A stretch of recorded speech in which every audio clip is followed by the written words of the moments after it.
दोस्तों, भारत और रशिया का 23वां समिट का जॉइंट स्टेटमेंट आ चुका है, जिसको आप मिनिस्ट्री ऑफ एक्सटर्नल अफेयर के वेबसाइट पर भी देख सकते हैं। तो चलिए जानते हैं कि जॉइंट स्टेटमेंट में क्या क्या बातें हुई हैं। स्टेटमेंट में कुल 10 टॉपिक्स पर बात हुई है। सबसे पहले तो इंडिया रशिया के पार्टनरशिप का एक इंट्रो दिया गया है, जिसमें उन्होंने कहा है कि भारत और रूस का रिश्ता भरोसे, सम्मान और एक दूसरे के हितों को समझने पर बना है और यह दुनिया में शांति और स्थिरता का एक अहम स्तंभ है। दोनों देशों के रिश्ते राजनीति, रक्षा, व्यापार, ऊर्जा, विज्ञान तकनीक, अंतरिक्ष, परमाणु, संस्कृति और शिक्षा हर क्षेत्र में लगातार बढ़ रहे हैं। चुनौतियों से भरी वैश्विक स्थिति के बावजूद यह साझेदारी हमेशा मजबूत बनी रही है और दोनों देश इसके और आगे ले जाने के लिए प्रतिबद्ध है। भारत ने रूस में 2 नए काउंसुलेट कजान येकेतेरिनबर्ग खोलने का स्वागत किया है, जिससे लोगों का जुड़ाव और व्यापार दोनों बढ़ेंगे। पिछले साल दोनों देश के नेताओं, मंत्रियों और अधिकारियों के बीच लगातार बातचीत और मुलाकातें हुई हैं, जिससे रिश्तों को और गहराई मिली है। तो ये शुरू में इंट्रो था। अब इसके बाद का जो दूसरा टॉपिक है वह ट्रेड एंड इकोनॉमिक पार्टनरशिप है, जिसमें कहा गया है कि इंडिया और रूस ने मिलकर तय किया है कि अब अपने बिजनेस और ट्रेड को पहले से भी ज़्यादा बढ़ाना है। इसके लिए दोनों देशों ने प्रोग्राम 2030 बनाया है, जिसके तहत हाईटेक इंडस्ट्री और इन्वेस्टमेंट वाले काम तेज़ी से आगे बढ़ेंगे। दोनों ने यह यह भी कहा है कि 2030 तक वह अपना व्यापार को 100 अरब डॉलर तक ले जाएंगे। दोनों ये भी कोशिश कर रहे हैं कि एक फ्री ट्रेड एग्रीमेंट हो जाए ताकि व्यापार करना और आसान हो सके। साथ ही रुपए और रूबल में सीधे पेमेंट करना, उर्वरक की लॉन्ग टर्म सप्लाई, स्किल्ड लोगों की रसिया में काम करने को आसान बनाना और ऊर्जा खनिज क्षेत्रों में साथ काम करना, ये सब मिलकर रिश्ते को और मजबूत करेंगे। तीसरा टॉपिक है एनर्जी पार्टनरशिप, जिसमें कहा गया है कि इंडिया और रूस ने अपनी एनर्जी पार्टनरशिप पर भी अच्छी बातचीत की। दोनों देश ने माना कि तेल, गैस, रिफाइनरी और नई तकनीक वाले कई प्रोजेक्ट पर साथ काम करना उनकी खास रणनीतिक साझेदारी का बड़ा हिस्सा है। तेल और गैस की खोज, एलएनजी और एलपीजी से जुड़े प्रोजेक्ट, कोयले की गैस बनाने वाली तकनीक और न्यूक्लियर एनर्जी, इन सब में दोनों देशों की कंपनियों के बीच अच्छा सहयोग चल रहा है। साथ ही उन्होंने कहा है कि निवेश से जुड़ी जो भी दिक्कतें हैं उन्हें जल्दी सुलझाया जाएगा, ताकि दोनों देशों के निवेशक बिना रुकावट के काम कर सके। इसके बाद चौथा टॉपिक है ट्रांसपोर्ट एंड कनेक्टिविटी। इसमें कहा गया है कि इंडिया और रूस ने यह भी तय किया है कि दोनों देश मिलकर ट्रांसपोर्ट और कनेक्टिविटी को और मजबूत करेंगे, खासकर बड़े बड़े ट्रेड रूट जैसे आईएनएसटीसी, चेन्नई से व्लादिवोस्तोक वाला समुद्री रास्ता और नॉर्दर्न सी रूट। इनकी क्षमता बढ़ाने पर साथ काम होगा ताकि माल ढुलाई और तेज और आसान हो सके। दोनों देश ने यह भी सराहा कि पोलर एरिया में काम करने वाले जहाज़ों के लिए स्पेशल ट्रेनिंग पर जो समझौता हुआ है वह काफ़ी फायदेमंद रहेगा। साथ ही भारत और रूस की रेलवेज के बीच टेक्नोलॉजी शेयरिंग और नई प्रोजेक्ट पर जो सहयोग हो रहा है उसे भी दोनों ने सकारात्मक बताया। पांचवा टॉपिक है far east and arctic cooperation. India और रूस ने यह भी कहा कि वो रूस के फार ईस्ट और आर्कटिक वाले इलाकों में कारोबार और निवेश को और बढ़ाना चाहते हैं। 2024 से 2029 तक के लिए बना हुआ उनका कोऑपरेशन प्रोग्राम खेती, ऊर्जा, खनन, हीरे, दवाइयाँ, मैन पावर और समुद्री ट्रांसपोर्ट जैसे क्षेत्र में साथ काम करने का एक मजबूत आधार देता है। दोनों देश ने माना कि आर्कटिक से जुड़े मुद्दों पर नियमित बातचीत बहुत जरूरी है और नॉर्दर्न सी रूट पर जो प्रगति हो रही है वो काफ़ी सकारात्मक है। रूस ने मार्च 2025 में मुरमांस्क में हुए आर्कटिक फोरम में भारत की भागीदारी की सराहना की और भारत ने भी आर्कटिक काउंसिल में एक ऑब्जर्वर की तरह सक्रिय भूमिका निभाने की इच्छा जताई।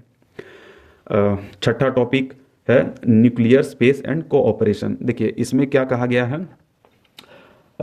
भारत और रूस ने कहा है कि वे न्यूक्लियर एनर्जी में अपना सहयोग और बढ़ाएंगे, जैसे फ्यूल से जुड़े काम, कुडनकुलम प्लांट का समर्थन और एटॉमिक एनर्जी से जुड़े नई हाईटेक प्रोजेक्ट्स। भारत 2047 तक अपनी न्यूक्लियर क्षमता को 100 गीगावाट तक बढ़ाना चाहता है और रूस इस दिशा में भारत का एक अहम पार्टनर बना रहेगा। कुडनकुलम प्लांट के बाकी यूनिट्स पर अच्छा काम चल रहा है और दोनों देश समय पर उपकरण और फ्यूल सप्लाई करने पर सहमत हैं। भारत में दूसरे न्यूक्लियर प्लांट के लिए नई साइट तय करने पर भी बातचीत आगे बढ़ रही है। रूस के वीवीईआर रिएक्टर, जॉइंट रिसर्च और न्यूक्लियर उपकरणों की लोकल मैन्युफैक्चरिंग जैसे मुद्दों पर भी दोनों देश तेजी से काम करना चाहते हैं। स्पेस के मामले में भी साझेदारी मजबूत हो रही है। इसरो और रॉसकॉस्मोस मिलकर मानव अंतरिक्ष उड़ान, सैटेलाइट नेविगेशन, एक्सप्लोरेशन और रॉकेट इंजन डेवलपमेंट पर साथ काम कर रहे हैं। भारत और रूस की मिलिट्री पार्टनरशिप कई दशकों से बहुत मजबूत रही है। दोनों देशों ने मिलकर काफ़ी प्रोजेक्ट्स किए हैं और यही रिश्ते की बड़ी ताकत मानी जाती है। 2025 में दिल्ली में हुई मीटिंग के नतीजों का भी स्वागत किया गया। भारत अब डिफेंस में आत्मनिर्भर होना चाहता है और इसी को ध्यान में रखते हुए दोनों देश साथ मिलकर नई टेक्नोलॉजी, हथियारों के सिस्टम और R&D पर काम बढ़ा रहे हैं, यानी को डेवलपमेंट और को प्रोडक्शन पर जोर दिया जा रहा है। दोनों देशों के मिलिट्री लीडर्स की नियमित मुलाकातें, जून 2025 की किंगदाओ मीटिंग और इंद्र नाम की जॉइंट मिलिट्री एक्सरसाइज, इन सब को भी अच्छी प्रगति माना गया है। साथ ही रूस और भारत ने यह भी तय किया कि भारत में ही रूसी हथियारों और उपकरणों के स्पेयर पार्ट्स और कंपोनेंट्स बनाए जाएं, मेक इन इंडिया के तहत। इससे भारतीय सेना की ज़रूरतें पूरी होंगी और बाद में मित्र देशों को एक्सपोर्ट भी किया जा सकेगा। छठा टॉपिक है साइंस एंड टेक्नोलॉजी कॉरपोरेशन। तो इसमें कहा गया है कि भारत और रूस ने कहा कि अब साइंस और टेक्नोलॉजी में भी मिलकर काम को और तेज किया जाएगा, चाहे वो सरकारों के बीच हो, यूनिवर्सिटीज के बीच हो या प्राइवेट कंपनियों के बीच। दोनों देशों ने माना है कि नई टेक्नोलॉजी और एडवांस मैन्युफैक्चरिंग के लिए क्रिटिकल मिनरल्स बहुत ज़रूरी है, इसलिए इन मिनरल्स की खोज, प्रोसेसिंग और रिसाइकलिंग में भी साथ काम बढ़ाने पर सहमति हुई। उन्होंने science, technology and innovation roadmap के तहत जॉइंट रिसर्च को और मजबूत बनाने की बात कही, खासकर स्टार्टअप्स और छोटी कंपनियों को जोड़कर। इसमें नई technology, digital security, infrastructure protection जैसी चीज़ें भी शामिल हैं। दोनों देश चाहते हैं कि स्टार्टअप्स एक दूसरे से सीखें, ट्रेनिंग पाएं और इनोवेशन को आगे बढ़ाएं। साथ ही यूनिवर्सिटीज़ और साइंस संस्थानों के बीच exchange program, joint research, international conference जैसी गतिविधियों को भी बढ़ावा दिया जाएगा। सातवां टॉपिक है culture, tourism and people exchange, जिसमें कहा गया है कि भारत और रूस ने माना है कि दोनों देशों के बीच संस्कृति और लोगों का आपसी जुड़ाव उनकी खास साझेदारी का एक महत्वपूर्ण हिस्सा है। दोनों देशों में होने वाले बड़े culture festival, book fair, art show, इसमें बढ़ती भागीदारी की भी उन्होंने सराहना की। अब दोनों देश बारी बारी से कल्चरल एक्सचेंज फेस्टिवल भी करेंगे ताकि एक दूसरे की संस्कृति को पूरी तरह दिखाया जा सके। फिल्मों में भी साथ काम बढ़ाने की बात हुई, जैसे जॉइंट फिल्म प्रोडक्शन और भारत व रूस में होने वाले इंटरनेशनल फिल्म फेस्टिवल में एक दूसरे की भागीदारी।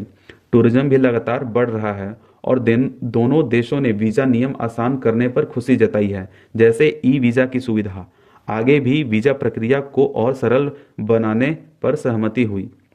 थिंक टैंक्स, एक्सपर्ट्स और शोध संस्थानों के बीच बढ़ती बातचीत ने भी रिश्तों को मजबूत किया है और शिक्षा के मामले में दोनों देश छात्र की भलाई और यूनिवर्सिटीज के बीच सहयोग बढ़ाने के लिए लगातार काम करते रहेंगे। आठवां टॉपिक है UN and multilateral cooperation. Bharat और रूस ने कहा है कि यूएन में अब और बाकी अंतर्राष्ट्रीय मंचों जैसे G20, ब्रिक्स, SCO पर मिलकर काम को और मजबूत करेंगे। दोनों ने यूएन और अंतर्राष्ट्रीय कानून का सम्मान जरूरी बताया और सुरक्षा परिषद में बड़े सुधार की मांग की। रूस ने फिर से भारत की स्थायी सदस्यता का समर्थन किया। G20 में ग्लोबल साउथ की आवाज़ को मजबूत करने और ब्रिक्स व SCO में राजनीतिक, आर्थिक और सुरक्षा सहयोग बढ़ाने पर दोनों सहमत रहे। दोनों ने आतंकी गतिविधियों, साइबर खतरों और ड्रग तस्करी से निपटने के लिए मिलकर कदम बढ़ाने की बात कही। साथ ही अंतरिक्ष के शांतिपूर्ण उपयोग, हथियारों के प्रसार को रोकने और जलवायु व आर्थिक चुनौतियों पर भी साथ काम जारी रखने का फैसला किया। नौवां टॉपिक है काउंटर टेररिज्म। भारत और रूस ने तय किया है कि आतंकवाद, उग्रवाद, ड्रग तस्करी और मनी लॉन्ड्रिंग जैसी चुनौतियों के खिलाफ मिलकर काम और तेज किया जाएगा। दोनों देशों ने हर तरह के आतंकवाद की कड़ी निंदा की, चाहे वह पहलगाम हो या रूस का क्रॉकस सिटी हॉल हमला। उन्होंने कहा कि आतंकवाद किसी भी वजह से जायज नहीं हो सकता। दोनों ने यूएन लिस्टेड आतंकी संगठनों जैसे अल कायदा, आईएसआईएस और उनकी बाकी शाखाओं के खिलाफ मिलकर सख्त कार्रवाई की जरूरत बताई, ताकि आतंकियों की फंडिंग, विचारधारा और सेफ हेवन्स को खत्म किया जा सके। भारत और रूस ने साफ कहा कि आतंकवाद पर कोई डबल स्टैंडर्ड नहीं चलेगा और यूएन के सभी नियम और रणनीतियों को पूरी मजबूती से लागू किया जाना चाहिए। उन्होंने नई टेक्नोलॉजी का गलत इस्तेमाल रोकने जैसे जैसे सोशल मीडिया, पेमेंट सिस्टम और ड्रोन के लिए भी सहयोग बढ़ाने पर सहमति जताई। और और 10वां और आखिरी टॉपिक है रीजनल एंड इंटरनेशनल इश्यूज, जिसमें कहा गया है कि भारत और रूस ने अफगानिस्तान पर अपने करीबी तालमेल की सराहना की और कहा कि आतंकवादी संगठनों के खिलाफ कार्रवाई जरूरी है। साथ ही उन्होंने अफगान लोगों के लिए मानवीय मदद बिना रुकावट जारी रहने की बात कही। मध्य पूर्व में दोनों देशों ने शांति और स्थिरता का समर्थन किया, खासकर गजा की स्थिति पर चिंता जताते हुए सभी पक्षों से संयम और अंतर्राष्ट्रीय कानून का पालन करने की अपील की। क्लाइमेट चेंज पर भी भारत और रूस मिलकर काम बढ़ा रहे हैं, जैसे लो कार्बन टेक्नोलॉजी, पेरिस समझौते के तहत सहयोग और ब्रिक्स में नए रिसर्च प्लेटफॉर्म।